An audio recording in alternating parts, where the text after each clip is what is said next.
States की। रखिएगा एक बजरा पैनल को। और आज राजेश अग्रवाल जी भी जुड़ रहे हैं हमारे साथ पैनल में एक लंबे गैप के बाद। Rajesh ji good afternoon.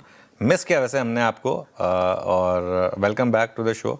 और ख़ास तौर से फ्राइडेज़ को तो बहुत मिस कर देते हैं हम आपको, तो सोचा थोड़ा सा सबसे पहले आप फ्रंट आपसे बात कर लूँ। हाँ, ऑब्वियसली चैनल पर आए हैं आप, लेकिन हमारे शो पर अब इस थोड़े ब्रेक के बाद आए हैं, तो वेलकम बैक। आई होप अब ब्रेक नहीं लेंगे आप Rajesh ji. Let's hope for the best sir.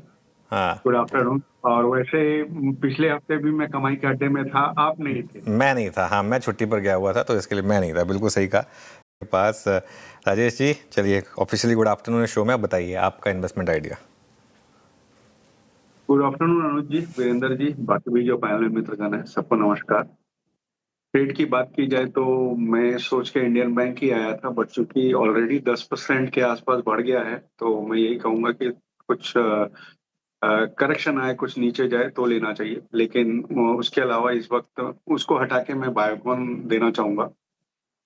Biocon की अगर बात की जाए तो ग्लोबल बायोलॉजिक्स का प्ले है, बायोसिमिलर्स में है, जेनरिक्स के अलावा रिसर्च में ये सिंजिन के द्वारा है, और माइलिन का इंटीग्रेशन पूरा हो गया है।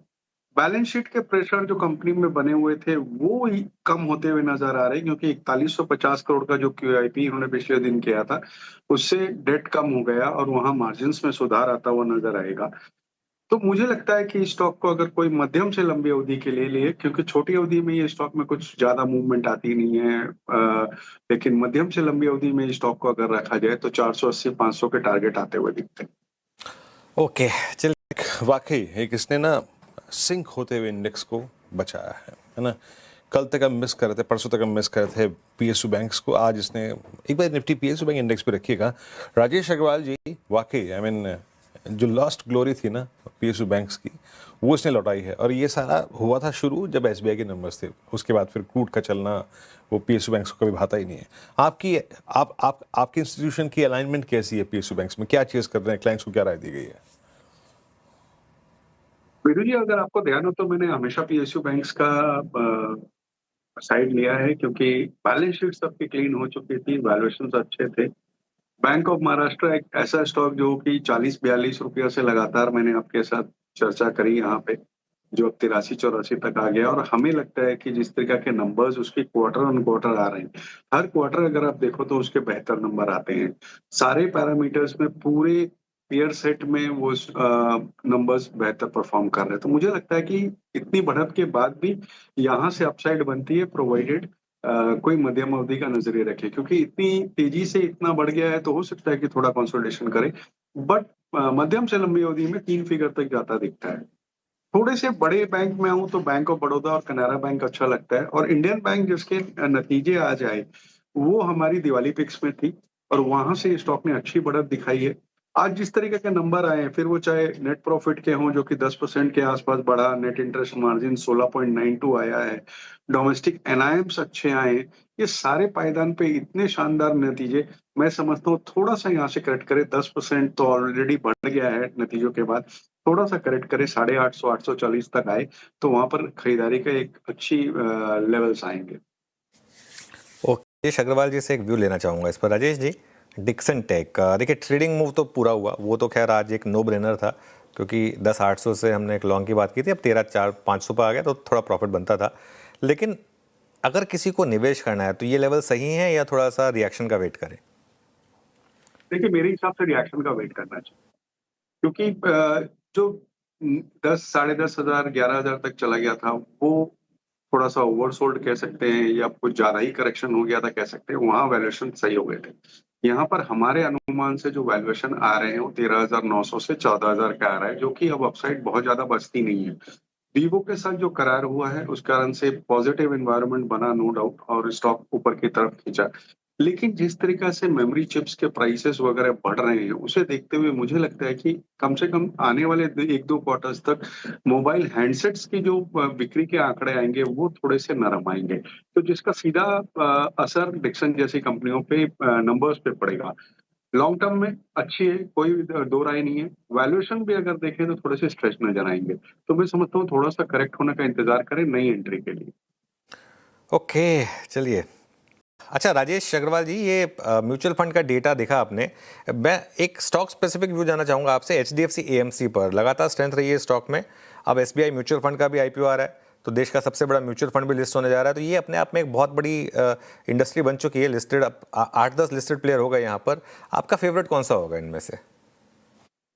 देखिए, जो अभी तक लिस्टेड है उसमें तो एचडीएफसी एएमसी ही रहेगा, क्योंकि लगातार आप देखो तो इक्विटी के जो इनके पोर्टफोलियो बढ़ते जा रहे हैं, वहां पे इनकम बेहतर होती है, तो वहां रहेगा। बट क्योंकि एसबीआई एएमसी का भी अब लिस्टिंग होने वाली है, तो डिपेंडिंग ऑन क्या वैल्यूएशन पे हो रहा है, क्या प्राइस बैंड आ रहा है वगैरह देखते हुए उसके बाद का कॉल लेंगे कि बट आज की डेट में फर्स्ट पिक एचडीएफसी एएमसी है।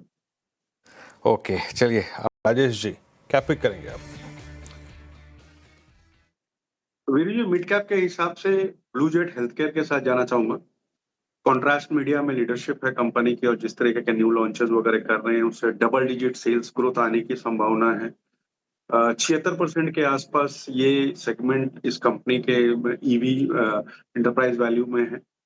पीआई और एपीआई में रिकवरी हो रही है, जो डी स्टॉकिंग की दिक्कत थी वो पीछे छूट गई है। स्वीटनर्स में एक्सपेंशन हो रहा है, ये स्वीटनर्स जितने भी कोल्ड ड्रिंक वगैरह की कंपनी है सबको स्वीटनर्स सप्लाई करते हैं। बड़ा केपेक्स कर रहे हैं, 4 बिलियन का FY 27 में और 10 बिलियन का वाइजैक में हो रहा है। हैदराबाद में रिसर्च की कैपेसिटीज बैठा रहे हैं, जिससे कि और बढ़त होगी कंपनी में। और कल ही इन्होंने 800 करोड़ के आसपास का QIP क्लोज किया है, जो कि आने वाले दिनों में केपेक्स वगैरह में सहायता करेगा। ऊपर के लेवल से देखेंगे तो बहुत अच्छा टूट चुका है स्टॉक, करीब मेरे हिसाब से 4 फिगर के ऊपर हुआ करता था। अपसाइड अच्छी बनती है, यहाँ पे खरीदारी की सलाह रहेगी। ब्लू जेट हेल्थ केयर, हमने ट्रेड्स पिक किए 4। तो वीकेंड पे क्या करना है, देखिए मैं बता देता हूँ क्या करना है। पहले तो आज शाम को वीरू विंबलडन का सेमीफाइनल है, डोकोविच वर्सेस सिनर का, ठीक है ना। और उसके बाद ऑब्वियसली संडे को फाइनल होगा, ठीक है। और उसके अलावा वर्ल्ड कप के क्वार्टर फाइनल शुरू हो रहे हैं, तो आज मतलब ऑलरेडी शुरू हो चुके हैं। एक तो मैच फ्रांस जीत चुका है, आज स्पेन बेल्जियम का मैच है। और सैटरडे लेट नाइट को, संडे की मॉर्निंग ही हो जाएगी, नॉर्वे और इंग्लैंड का मैच है। और संडे मॉर्निंग को अर्जेंटीना और स्विट्ज़रलैंड का मैच है। देखते हैं और कितने फेवर मिलते हैं अर्जेंटीना को वैसे। लेकिन चलिए एक काम करते हैं, राजेश जी के पास चलते हैं और जानते हैं कि क्या वॉच आउट करना है वीकेंड के लिए। राजेश जी बताइए कि कहाँ नजर रहेगी? अनुज जी, ऐसा है कि ये हफ्ता बहुत शानदार है। जैसे अभी आपने कहा वर्ल्ड कप का तो अच्छा लाइनअप है ही, उसके बाद चाहे ओटीटी हो चाहे थिएटर हो, उसमें आपको एक्शन, ड्रामा, कॉमेडी, हॉरर सारी चीजें हैं। धमाल 4 की बात की जाए जो थिएटर में रिलीज हो रही है, एक टॉप क्लास कॉमेडी मूवी जिसमें रितेश देशमुख, अजय देवगन, अरशद वारसी सारे ही हैं। और पहली 3 जो हुई थी बहुत शानदार हुई थी। ये पिक्चर ऐसी है जिसमें आपको अपने ब्रेन्स यूज नहीं करने। आप ब्रेन्स यूज करोगे तो आपको अच्छी नहीं लगेगी। आप ब्रेन घर पे रख के जाओ, देखो इसे, एक ट्रेजर हंट है, बहुत मजा आएगा। उसके अलावा तमिल की इदयम मुराली करके है, आई नोबडी करके मलयालम की 2 मूवी है। मोना जो कि पहले उसमें आई थी आपके अब उसको पूरी एनिमेटेड आई थी, अब उसको पूरी म्यूजिकल फिल्म बनाई गई है, जिसमें ओशन के व्यू जो है बहुत अच्छे लग रहे हैं।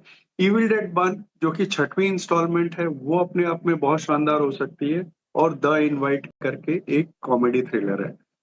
ओटीटी में बहुत शानदार लाइनअप है। इक्का, सनी देओल, अक्षय खन्ना, तिलोत्तमा सोम, दया मिर्जा, संजीदा शेख।